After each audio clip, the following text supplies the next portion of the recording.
Bite देत बसू नका इकडे. हो बाईट मीडियाला बाहेर काढा प्लीज. पोलीस सहकार्य करा, मीडियाला बाहेर काढा. कुणालाही येऊ देऊ नका. व्यासपीठाच्या डाव्या बाजूने कुणालाही येऊ देऊ नका.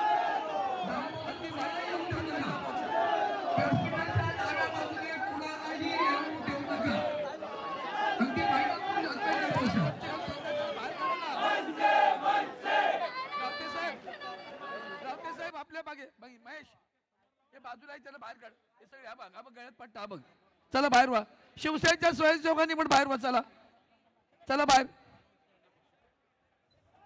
खैरे साहेब आपल्या सोबत कोण आहे त्यांना बाहेर सांगा जायला.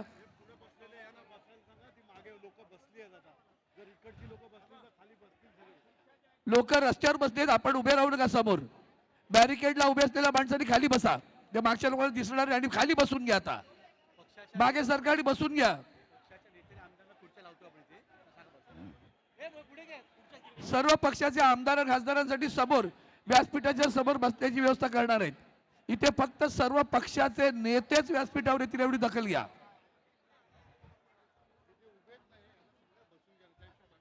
मीडिया कॅमेरा समोर जे उभे आहेत त्यांनी बसा खाली. तुम्हाला ग्रीन शर्ट तोंड पुसताय खाली बसा. खाली बसा. आणि मीडियाने बाईट बंद करा तिथल्या.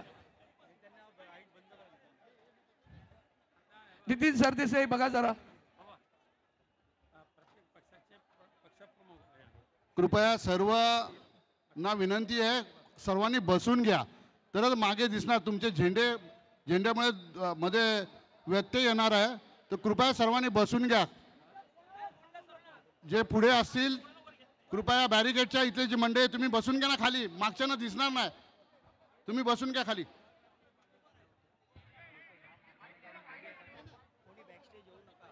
कृपया स्टेजच्या मागे कोणी येऊ नये. हाय त्या ठिकाणी बसून घ्या. कृपया विनंती आहे सर्वांना. या स्टेजच्या बाजूची मंडळी कृपया व्यासपीठाच्या बाजूचे ओ कार्यकर्ते सर्वांनी मागे व्हा.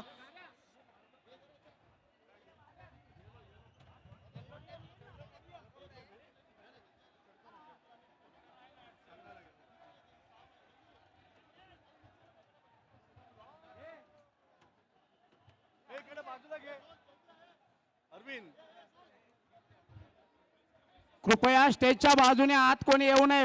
कृपया आतमध्ये भरपूर गर्दी होत आहे. सर्व खासदार आमदार यांची समोर बसण्याची व्यवस्था करण्यात आलेली आहे. कृपया नोंद घ्यावी. कृपया व्यासपीठाच्या बाजूने आतमध्ये कोणी येऊ नये. प्रत्येक पक्षाचे प्रमुख पक्षाध्यक्ष आहे तेच व्यासपीठावर येतील. बाकी सगळ्यांनी खाली बसायचं. सर्व पक्षांचे प्रमुख पक्षाध्यक्ष यांनीच व्यासपीठावर उपस्थित राहण्याची सूचना आहे.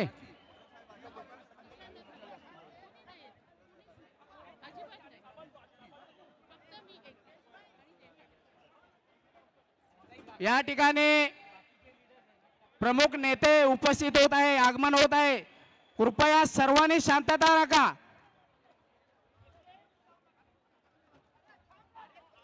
सत्याचा मोर्चा काढण्यासाठी जे पक्ष एकत्रित आलेले आहेत त्या पक्षाचे पक्षप्रमुख या व्यासपीठावर येतील. बाकीचे जे लोकप्रतिनिधी आहेत त्यांनी कृपया खाली बसायचं आहे. आणि सर्वांना आणि स्टेजवर एवढी मोठी गर्दी झालेली आहे. कृपया खाली करा. त्याचबरोबर सर्व नेते मंडळींना उपनेते मंडळींना विनंती आहे की आता मीडियाला बाईट देऊ नका कोणी.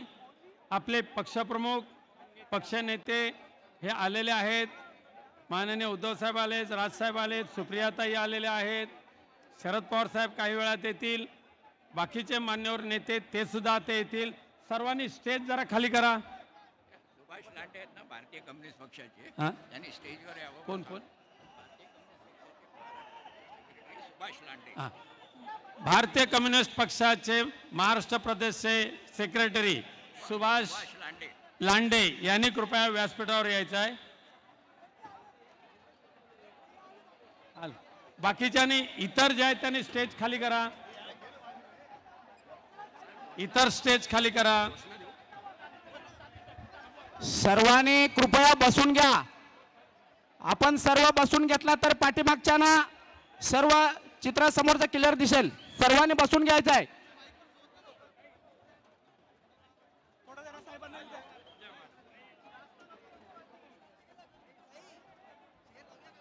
व्यासपीठावर माननीय सुप्रियाजी सुळे आहेत, माननीय आदित्यजी ठाकरे आहेत, भारतीय कम्युनिस्ट पक्षाचे प्रकाश रेड्डी आहेत.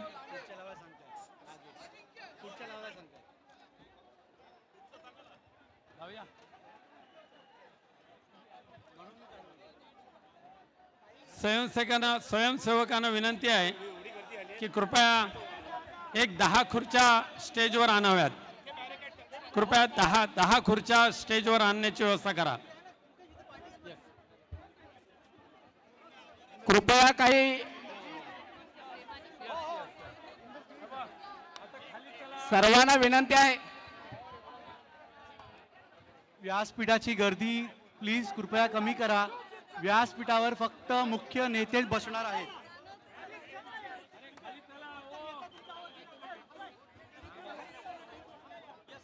कृपया डी झोन रिकामा करा. डी झोन रिकामा करा.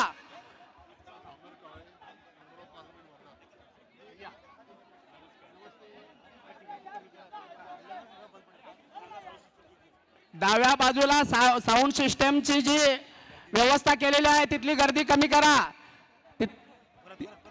साऊंड सिस्टमची जी व्यवस्था केलेली आहे तिथली गर्दी कमी करायची आहे कृपया.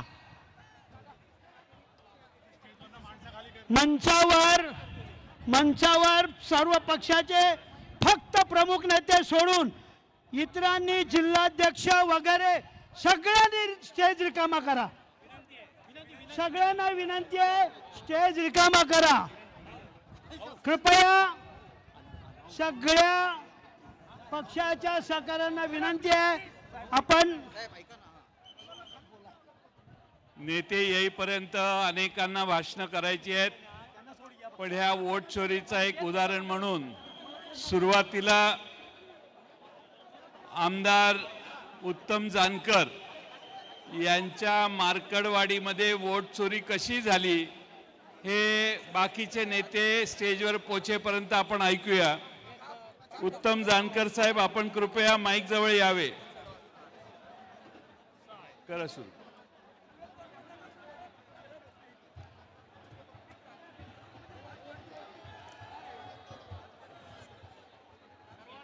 हो वर हातात.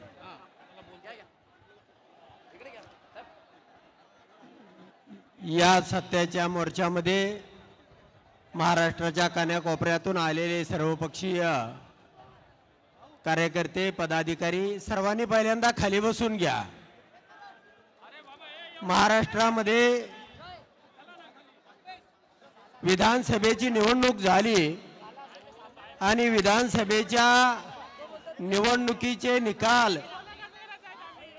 ज्या वेळेला आपण सर्वांनी पाहिले त्यामध्ये माझ्या माळशिरस तालुक्याचाही एक निकाल होता. मी विजयी झालो, परंतु माझ्या तालुक्यामधल्या 1,08,000 एवढी मतं ईव्हीएमच्या माध्यमातून ट्रान्सफर कशी झाली याचा सर्वसामान्य माणसाला आणि आमच्या तालुक्यामधील सगळ्या कार्यकर्त्यांना एक भूकंप व्हावा, एक अघटित घडावं अशा पद्धतीची भावना निर्माण झाली. गेल्या अनेक निवडणुकीच्या पराभवानंतर मी विजयी झालो होतो, पण तरी सुद्धा लोकांनी माझा सत्कार करायला येण्याऐवजी आमच्या गावामध्ये अशा घडू शकत नाही अशा पद्धतीच्या सगळ्या भावना व्यक्त केल्या. आणि मग मार्कडवाडीच्या गावानं ठरवलं की आपण बॅलेट पेपरवर मतदान घेऊया. गावामध्ये असं घडू शकत नाही आणि त्या गावाने बॅलेट पेपर छापून आणले, मतपेट्या तयार केल्या आणि मतदानाचा दिवस उजाडला, गावामध्ये बॅनर लावले, सगळ्या उमेदवारांना पाचारण केलं, परंतु त्यावेळी पोलिसांची मोठी फौज त्या गावामध्ये शिरली. सगळ्या गावातील बायका माणसे सगळ्यांना दहशत निर्माण करण्यात आली. माझ्यासह 100 लोकांवरती गुन्हे दाखल करण्यात आले आणि ते मतदान होऊ दिलं नाही हे सगळ्या महाराष्ट्राने पाहिलं. त्यानंतर मी गप्प बसलो नाही. मला 1,21,000 एवढी मतं पडलेली होती. मी निवडून आलेला आमदार होतो, पण त्या ठिकाणी मी 1,75,600 लोकांचं तालुक्यामधल्या प्रतिज्ञापत्र घेतलं आणि मी थेट दिल्लीला गेलो. दिल्लीला गेल्यानंतर इलेक्शन कमिशनला 1,75,000 लोकांचं प्रतिज्ञापत्र दिलं. त्यासोबत माझा राजीनामा दिला आणि याची आम्हाला सत्यता द्या, याचा आम्हाला प्रमाण द्या. आमच्या तालुक्यामध्ये बॅलेट पेपरवरती निवडणुका घ्या. परंतु 10 महिन्यामध्ये ना माझा राजीनामा स्वीकारला, ना त्यांनी कुठलं पत्र पाठवलं. त्यानंतर मित्रांनो मी शोधत राहिलो की हे मतदान कशा पद्धतीनं चोरी करते. मतदार याद्यामधला घोळ फक्त 1% आहे. ईव्हीएम मध्ये ज्या वेळेला चित्र छापलं जातं त्यावेळेला तो पूर्ण पांढरा कागद असतो, आतमध्ये LED लाईट लावलेले आहे आणि त्याच्या माध्यमातून फोकस जसा पिक्चरच्या माध्यमातून फोकस मारला जातो त्याच पद्धतीचा त्यावरती फोकस मारला जातो आणि चिठ्ठी तुटतानाही तो फोकस काढून घेतला जातो आणि पुन्हा ती कोरी चिठ्ठी खाली पडते. म्हणजे मागच्या बाजूला चित्र हे छापलं जातंय त्या ठिकाणी. आणि मग जर व्हीव्हीपॅट असून त्यामधला प्रोग्राम आम्हाला दाखवला पाहिजे, तो प्रोग्राम सर्व पक्षांना दिला पाहिजे. त्यामध्ये कशा प्रकारचा सॉफ्टवेअर आहे हे सर्वांना सांगितलं पाहिजे. परंतु फक्त 50 मताचं मॉकपोल देऊन आपल्याला फसवलं जातं आणि निवडणुकीच्या दिवशी टाइम आणि डेट सेट केला जातो. म्हणून मित्रांनो, आता ईव्हीएमच्या माध्यमातून जर निवडणुका घेतल्या तर गावोगाव या पेट्या त्या निवडणूक आयोगाच्या डोक्यामध्ये मारा आणि त्याचा भुगा करा.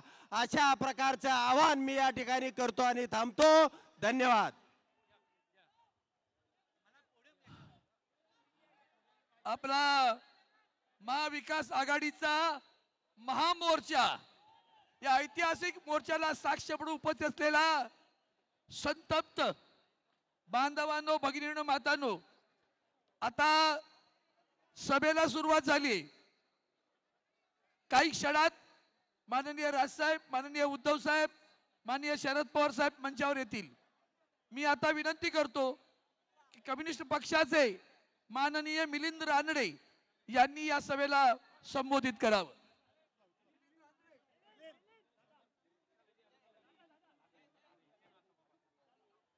इथे समोर जे आहेत त्यांना खाली बसावं लागेल. तुम्ही डी मध्ये आलात ना, मागच्या लोकांना त्रास आहे, बसा तुम्ही, नाही तर बाहेर जा. डी मध्ये आपण उभे आहात, सगळे खाली बसा. नसेल तर बाहेरच्या साईडला जा. मागे असलेल्या लोकांना दिसत नाही तुमच्यामुळे. सरदारजी, वही सत श्री अकाल. ओए सरदार, दुबेजी सबको नीचे बिठाओ. खाली बसा, खाली बसा, नाही तर बाहेर जायचं. खाली बसा. रानडेंना बोला. मंचकावर उपस्थित सर्व पक्षांचे प्रमुख आणि बंधू आणि भगिनींनो, आज हा प्रचंड मोर्चा ज्ञानेश कुमार यांनी जो भ्रष्टाचार केलेला आहे, भ्रष्टाचार म्हणजे चुकीचा व्यवहार, ज्या पद्धतीने ज्ञानेश कुमार यांनी इलेक्शन कमिशनची इज्जत काढून टाकलेली आहे, इज्जत काढलेली आहे पूर्ण. आणि इलेक्शन कमिशन हे भाजपचं एक विंग असावी या पद्धतीने काम चालवलेलं आहे. याच्या विरोधात सगळे राजकीय पक्ष आज एकत्र आलेले आहेत.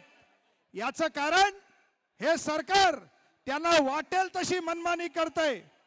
अडाणीला 1 रुपयामध्ये 1 एकर वर्षाला दिली असे 1000 एकर यांनी दिलेले आहेत. आपल्याला मतदानाचा अधिकार देऊ शकत नाहीत. संडासामध्ये माणसं नोंद केली आहेत, सार्वजनिक संडासामध्ये, इंडस्ट्रियल इस्टेट मध्ये केली आहेत. एकेका घरात 80 माणसं. म्हणजे यांचा धंदा आहे बाबासाहेब आंबेडकरांच्या फोटोला नमस्कार करायचा आणि त्यांचे विचार पायदळी तुडवायचे. आणि म्हणून मोदी, शहा आणि ज्ञानेश कुमार यांनी जो व्यवहार केलेला आहे त्याचा निषेध करण्यासाठी आज आपण इथे जमलेलो आहोत. आणि लोकशाही ही त्याच्या मतदार यादीतच कापून काढायची असा हा जो व्यवहार चाललेला आहे त्याचा मी भारतीय कम्युनिस्ट पक्षातर्फे निषेध करतो. आणि या सरकारला आणि इलेक्शन कमिशनला एवढंच सांगू इच्छितो की आपण आपला व्यवहार सुधारा. महाराष्ट्रातली मराठी जनता एकदा रस्त्यावरती आलेली आहे. संयुक्त महाराष्ट्राचा लढा याच रस्त्याच्या पलीकडच्या टोकाला झालेला आहे. 107 हुतात्मे झाले पण मराठी माणूस मागे फिरला नाही. तुम्ही ती पाळी मराठी माणसावरती आणलीत तर आम्ही बलिदानाला तयार आहोत, पण महाराष्ट्रात वोट चोरी होऊ देणार नाही. बलिदानाला तयार आहोत का? बलिदानाला तयार आहोत का? वोट चोरी होऊ देणार का? वोट चोर, वोट चोर. जय भीम, लाल सलाम. यानंतर मी विनंती करतो काँग्रेस पक्षाचे नेते सन्माननीय बाळासाहेब थोरात, माननीय राजसाहेब आणि उद्धव साहेबांचं आगमन होत आहे. व्यासपीठावर आता माननीय राजसाहेब आणि उद्धव साहेब येत आहेत. जोरदार टाळ्यांच्या गजरात त्यांचं स्वागत करा. जे झेंडे मध्ये आहेत ते झेंडे जरा खाली करा, मागच्या लोकांना दिसत नाही. किती वेळा बोललो मी. माननीय राजसाहेब आगे बढ़ो, माननीय उद्धव साहेब आगे बढ़ो, माननीय बाळासाहेब थोरात आगे बढ़ो. बाळासाहेब थोरात साहेब, बाळासाहेब थोरात आपण संबोधित करा.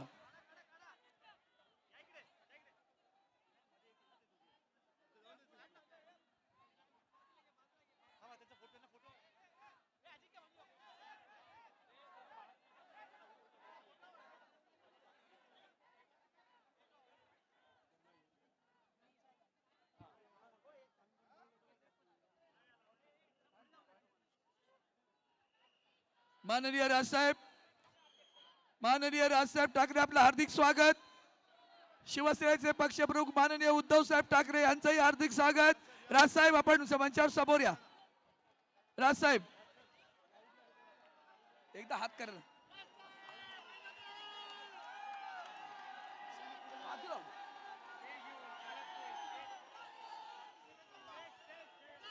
बाळासाहेब थोरात, जयंत, सुप्रिया, सुप्रिया सुळे, जयंत, सुप्रियाताई सुळे, जयंत पाटील, जयंत पाटील रेड्डी. आणि स्टेजवरची जरा गर्दी कमी करा. सुप्रियाताई, सुप्रियाताई,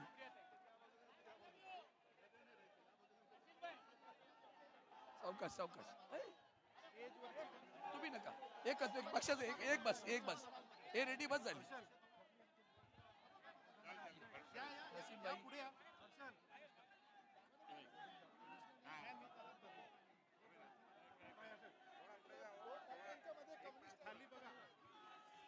जयंत पाटील शेकापचे घ्या, मग मला घ्या. कमी करायचे. बोला. माननीय बाळासाहेब थोरातांना विनंती करतो की आपण संबोधित करावं. चांगलं होईल पुढे मग सगळं.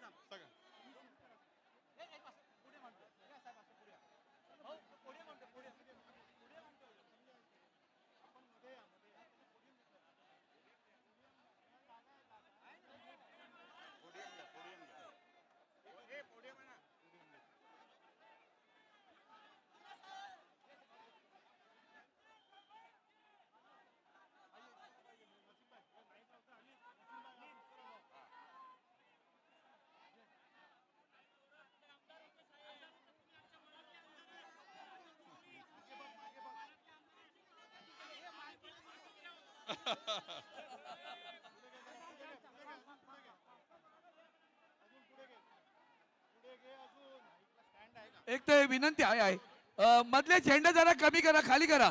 मधले झेंडे मेट्रो पर्यंत लोक बसली आहेत, त्यांना दिसलं पाहिजे. मध्ये जे झेंडे आहेत त्यांनी खाली करा या बसलेल्या लोकांना.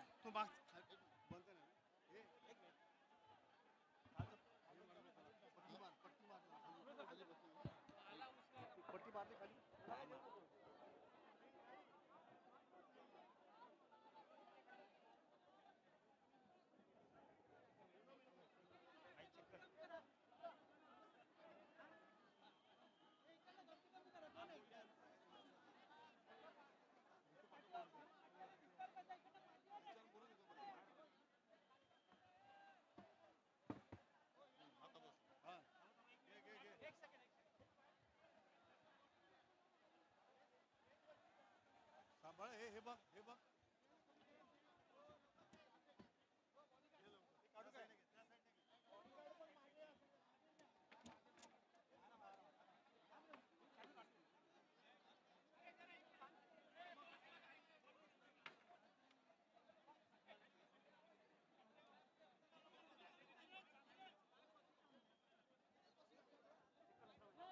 Right. Check. One.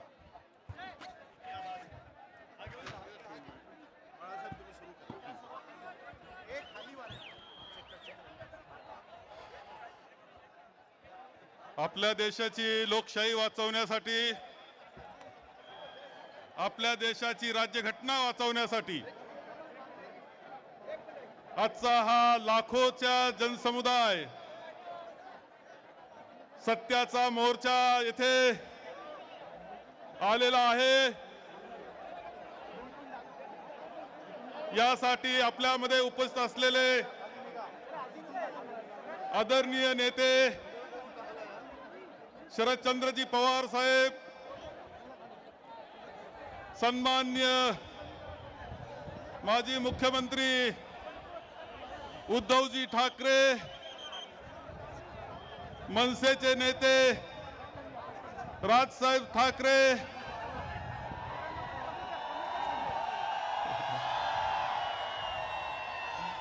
उपस्थित असलेले काँग्रेसचे विधिमंडळ काँग्रेसचे नेते विजय वडेट्टीवारजी,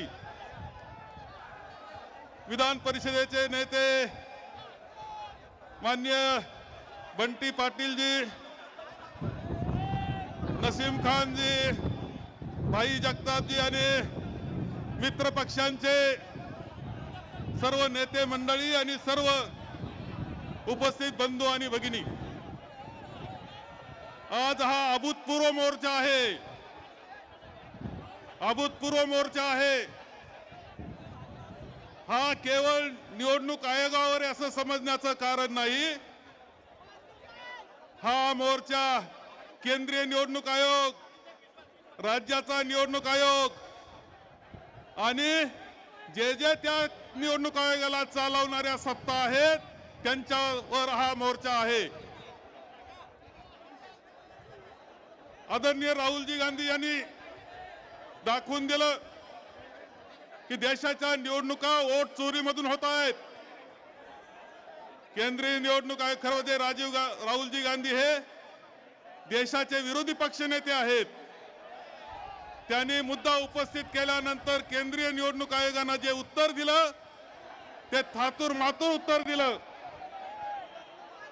केंद्रीय निवडणूक आयोगाचं उत्तर इतिहासातलं सगळ्यात बोगस उत्तर म्हणून नोंदलं जाईल. त्यांनी खुलासा केला नाही, चौकशी केली नाही आणि त्यावेळेस हेही लक्षात आलं की महाराष्ट्रातल्या विधानसभेच्या निवडणुका सुद्धा अशाच बोगस पद्धतीनं बोगस मतदार यादीवर झालेल्या आहेत. आणि म्हणून आम्ही निवडणूक आयोगाकडे गेलो.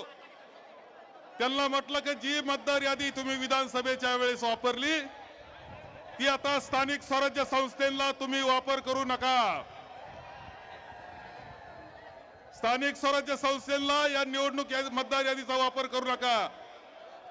जी विधानसभेची मतदार यादी होती तिच्यामध्ये कोणताही हरकतीवर निर्णय न घेता त्यांनी 1 जुलैला ती राज्य निवडणूक आयोगाच्या ताब्यात ती यादी देण्यात आली. आम्ही दोन्ही निवडणूक आयोगांना भेटलो. आम्ही सर्वजण होतो, सर्वांना निमंत्रित करण्यात आलं होतं की जे जे लोकशाही मानतात त्या सगळ्यांनी आलं पाहिजे असा आग्रह आमचा होता. आम्ही गेलो, उत्तर देऊ शकले नाही. राज्य निवडणूक आयोगाकडे गेलो, त्याने उत्तर दिलं नाही. अनेक उदाहरणं हे आम्ही सांगितले कसं चुकीचं चाललेलं आहे याचे. मी आपल्याला एक उदाहरण सांगेल आणि माझं भाषण संपवेल की माझा जो मतदारसंघ आहे संगमनेरचा, जो ग्रामीण भाग आहे संगमनेरचा, त्याच्यामध्ये 9,500 मतदार यादी बोगस आहे. 9,500 त्यामध्ये शहर नाही. शहराचं मतदारसंख्या 60 आहे, ते मात्र त्यात नाही. 9,500 आहे. आम्ही हरकत घेतली, हरकत घेऊन सांगितलं की हे दुरुस्त झालं पाहिजे. आम्हाला तहसीलदारनं उत्तर दिलं की कोणताही अधिकार आम्हाला नाही, हे दुरुस्त करण्याचा अधिकार नाही. हे लेखी उत्तर त्यांनी दिलेलं आहे. याचा अर्थ विधानसभेला जी निवडणूक मतदार यादी होती ती कोणत्याही दुरुस्तीशिवाय स्थानिक स्वराज्य संस्थांना वापरली जाणार आहे, हे लक्षात ठेवा. ही बोगस मतदार यादी आहे, ही दुरुस्त झाली पाहिजे, हा आपला आग्रह आहे, हेच सांगेल मी. त्याकरता आजचा हा मोर्चा आहे. त्यानंतर निवडणूक आयोगाने परवा एक पत्र काढलं आणि म्हटलं की याच्यामध्ये दुरुस्त्या करावा, कधी करावा, का करावा, आणि त्याच्या अगोदर नगरपालिकेकरता मतदार याद्या या जाहीर करण्यात आलेल्या आहेत. मागच्या विधानसभेच्या मतदार यादीमध्ये प्रचंड असा घोळ आहे. बोगस मत नोंदवण्यात आलेले आहेत. ते तसेच ठेवून आता स्थानिक स्वराज्य संस्थेच्या निवडणुका होऊ घातलेल्या आहेत. आणि आपल्या सगळ्यांची जबाबदारी आहे की मतदार यादी दुरुस्त झालीच पाहिजे, त्यानंतर निवडणूक घेतली जावी. याकरता आपण सर्वजण आग्रही आहोत. म्हणून आपल्या सगळ्यांचा इथे स्वागत करतो. एवढ्या मोठ्या संख्येनं नजर जाईल तिथपर्यंत लोक दिसत आहेत. लाखोच्या संख्येनं तुम्ही आलात. आपल्याला हा आग्रह निवडणूक आयोग धरायचा आहे. आमच्या सत्ताधाऱ्यांनी मोर्चा काढला, आज मूक मोर्चा काढलाय त्यांनी. त्या मूक मोर्चामध्ये निवडणूक आयोग सुद्धा सहभागी झालाय का काय हे पाहण्याची वेळ आहे. आम्हाला उत्सुकता आहे. हे सगळं चित्र आहे. आपण सगळ्यांनी मतदार याद्या दुरुस्त झाल्याच पाहिजेत, त्यानंतर निवडणुका घ्याव्यात, हा आग्रह आपण करणार आहोत. एवढंच मी सांगतो आणि माझे 2 शब्द संपवतो. अरे बाळा काय करतो तू हे साव. आता यानंतर उभा महाराष्ट्र ज्या बंधुप्रेमानं उत्साहित झालाय, त्यामधले महाराष्ट्र निर्माण सेनेचे, महाराष्ट्र नवनिर्माण सेनेचे अध्यक्ष, आता नाव सांगायची गरज आहे, माननीय राजसाहेब ठाकरे.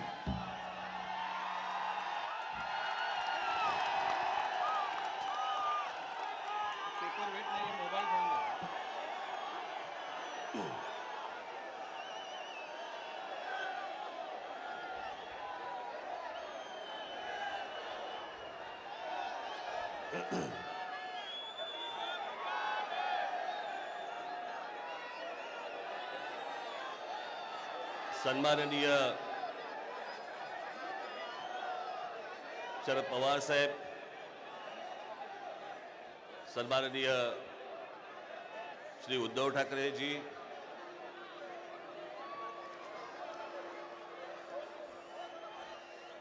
श्री जयंतराव पाटील,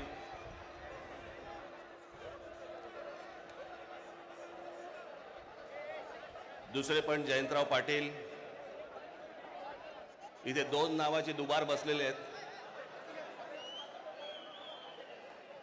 इतर सर्व सन्माननीय आणि माझ्या सर्व जमलेल्या मतदार बांधवांनो, भगिनींनो आणि मातांनो,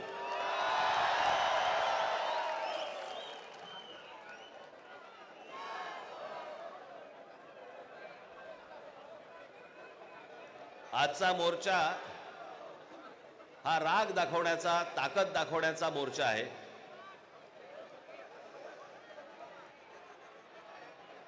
मतदारांना ए बाबा तो ड्रोन आहे ना, ड्रोन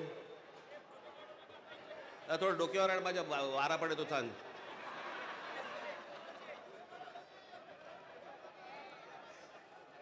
हा राग व्यक्त करण्याचा, ताकद दाखवण्याचा दिल्लीपर्यंत समजण्याचा, समजावून सांगण्याचा हा मोर्चा आहे. या विषयामध्ये अनेक लोकांनी, माझ्या सकट सर्वांनीच या विषयावरती अनेकदा भाष्य केलेलं आहे, भाषणं दिलेली आहेत, बोललेलो आहे. तोच विषय तुम्हाला नव्याने सांगण्यासारखं असं काहीच नाही. आज तुम्ही सगळेजण खूप बऱ्याच लांबून सगळीकडनं आलेला आहात. सर्वप्रथम आपणा सर्वांचे मी आभार मानतो की आपण सर्वजण मोठ्या ताकदीने आज इथे मोर्चाला जमलात.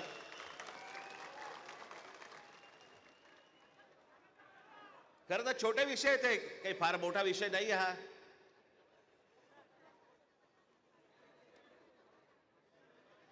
आम्ही बोलतो आहोत, उद्धव ठाकरे बोलतायत, शरद पवार साहेब बोलतायत की याच्यामध्ये दुबार मतदार आहेत. शेतकरी कामगार पक्ष बोलतोय,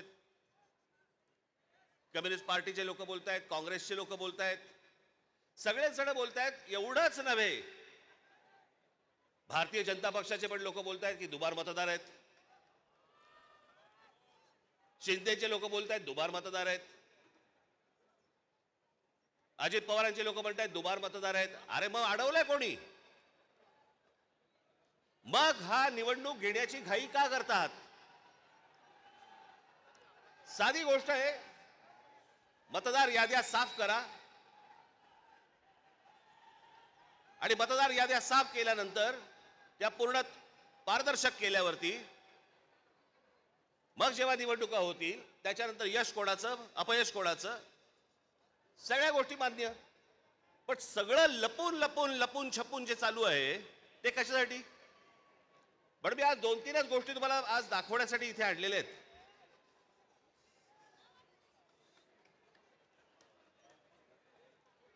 खरं तर हे 4,500 मतदार आहेत. 4,500. 4,500 मतदार हे कल्याण ग्रामीण, डोंबिवली, मुरबाड आणि भिवंडी मधले मतदार आहेत. या इकडच्या मतदारांनी इथल्या मुंबईच्या मलबार हिल मतदारसंघामध्ये देखील मतदान केलेलं आहे. 4,500 मतदार हे या ठिकाणी राहणारे यांनी मलबार हिल मतदारसंघामध्ये मतदान केलेलं आहे. त्यातल्या अगदी नावाला म्हणून मी तुमच्यासाठी हे एवढे मतदार आहेत, हे एवढ्या लोकांनी हे तिथे राहत आहेत, तिथेही मतदान केलं आणि मलबार हिल मध्ये देखील मतदान केलं. ह्याच्यातली म्हणून मी आता जस्ट फक्त 3 नावं आणली. प्रभाकर तुकाराम पाटील, राम महादू भोईर आणि गजानन पुंडलिक भोईर ही त्यांची मतदार यादी आहे. या मतदार यादीमध्ये त्यांनी त्या मतदारसंघांमध्ये देखील मतदान केलेलं आहे आणि मलबार हिल मतदारसंघामध्ये देखील मतदान केलेलं आहे. असे लाखो लोक आहेत महाराष्ट्रभर की जे या मतदानासाठी म्हणून वापरले गेले.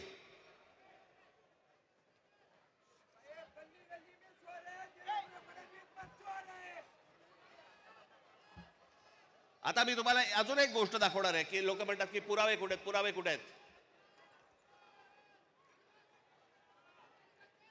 मुंबई हे लोकसभा मतदारसंघ म्हणजे मी तुम्हाला आता जुलै पर्यंतची यादी वाचून दाखवतोय. जुलै पर्यंतची. 1 जुलैला त्यांनी यादी बंद केली. 1 जुलैला जी यादी बंद केली त्याच्यामधले फक्त मी मतदार तुम्हाला वाचून दाखवतोय.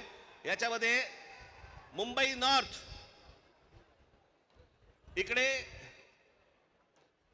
एका लोकसभा मतदारसंघामध्ये 17,29,456 मतदार आहेत.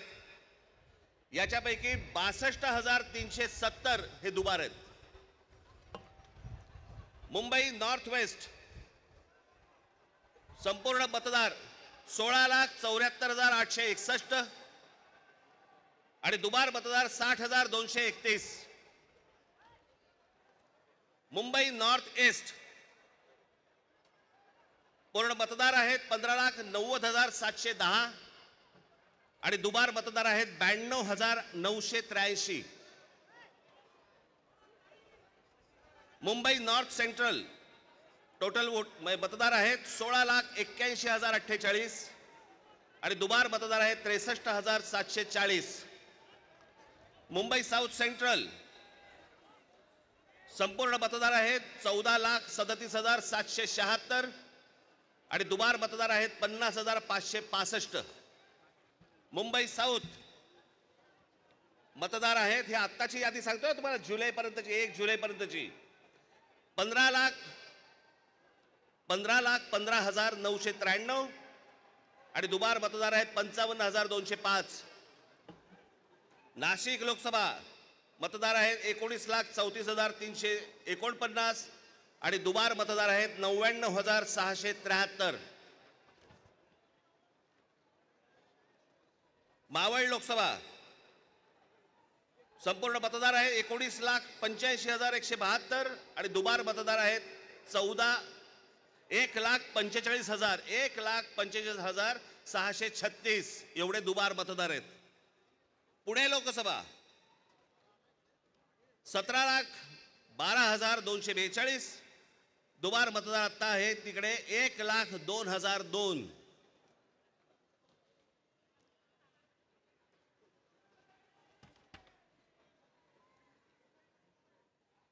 हे ठाणे लोकसभा इथे दुबार मतदार आहेत 2,09,981. लोक म्हणतील की बाबा हे आकडे तो बोलून दाखवलेत, पुरावा कुठे आहे? मी आज तुमच्यासाठी पुरावा देखील आणलाय ह्या सगळ्या दुबार मतदारांचा. काढते कापड, हे सगळे दुबार मतदार आहेत. हे एवढे सगळे दुबार मतदार आहेत. हे मी तुम्हाला आता जेवढे फक्त मतदारसंघ सांगितले तेवढ्यातले फक्त दुबार मतदार आहेत.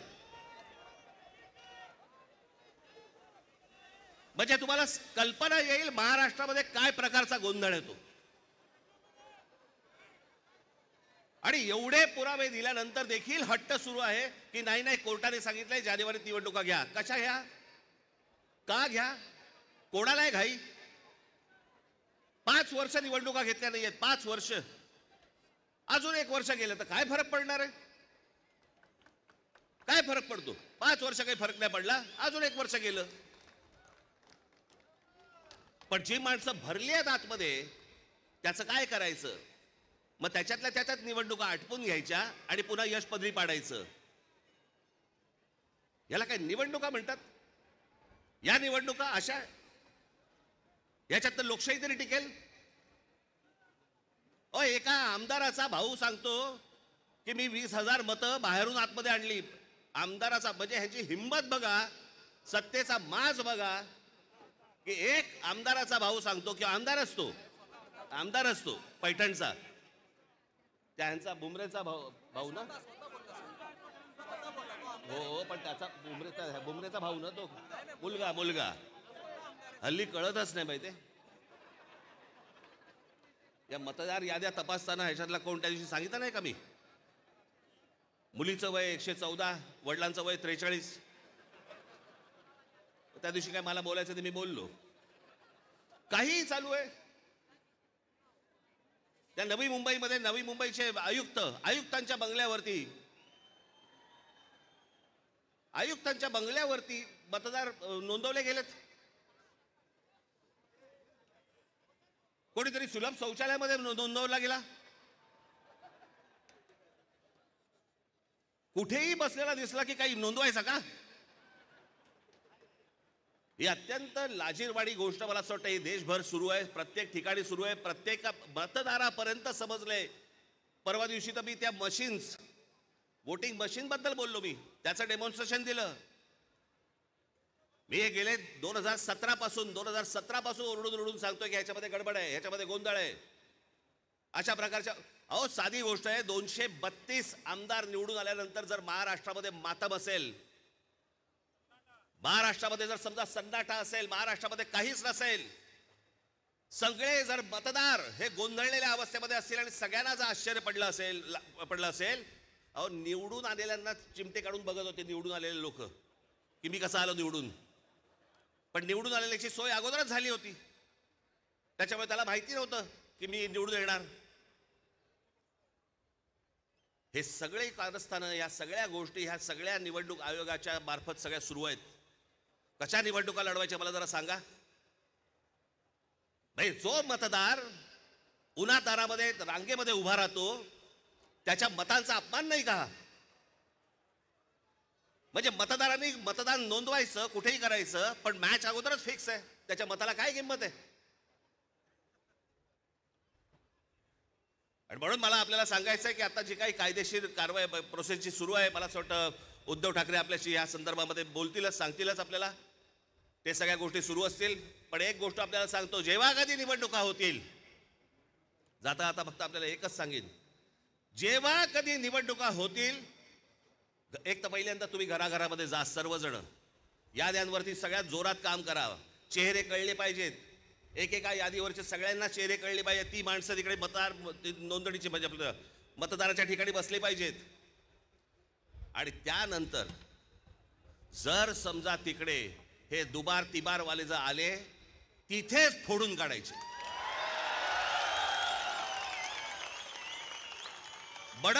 बडवायचे आणि मग पोलिसांच्या हातात द्यायचे. त्याशिवाय हे वटणीवरती येणार नाही, त्याशिवाय हा महाराष्ट्रामधला जो चाललेला कारभार आहे हा वटणीवरती येणार नाही. आज आपण सगळेजण इतक्या मोठ्या संख्येने इकडे सगळेजण आलात, मी आपल्या सर्वांचे मी आभार मानतो आणि आपली सर्वांची रजा घेतो. धन्यवाद. जय हिंद, जय महाराष्ट्र.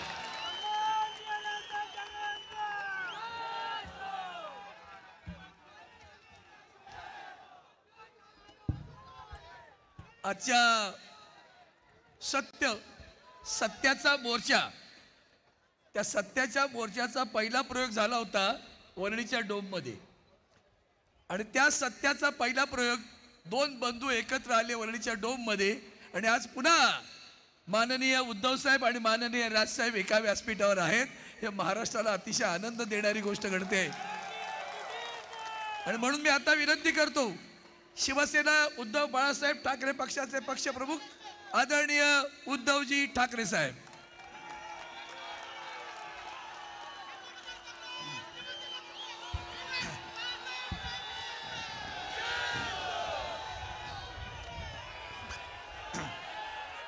व्यासपीठावरील सर्वच मान्यवर आणि तुमचं वर्णन काय करायचं, जमलेल्या माझ्या तमाम जागरूक देशभक्त आणि खऱ्या मतदार बांधवांनो, भगिनींनो आणि मातांनो, माझ्या आठवणीप्रमाणे संयुक्त महाराष्ट्राच्या नंतर महाराष्ट्रामध्ये सर्व राजकीय पक्षांची एकजूट पहिला प्रथम झाली असेल.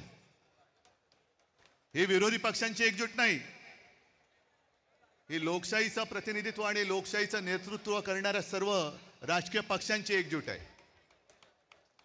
आणि मतचोरी करणाऱ्यांना सांगतो की आज नुसती ठिणगी बघताय, या ठिणगीचा वणवा कधी होऊ शकेल एवढं लक्षात ठेवा. तुमच्या बुडाला आग लावण्याची ताकद या ठिणगीमध्ये आहे.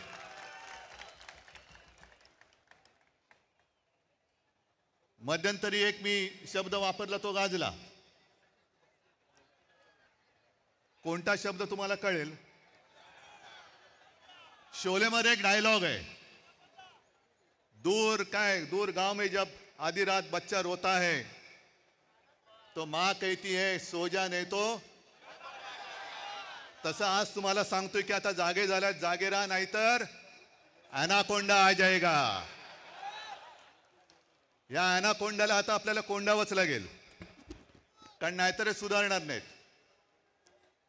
मला एका गोष्टीचं आश्चर्य वाटतं की एवढ्या सगळ्या धडधडीत पुरावे, आज राजनेता किती डोंगरच आहे तो, रोज कुठून ना कुठून तरी पुरावे येत आहेत, तरी सुद्धा आपले राज्यकर्ते आणि निवडणूक आयोग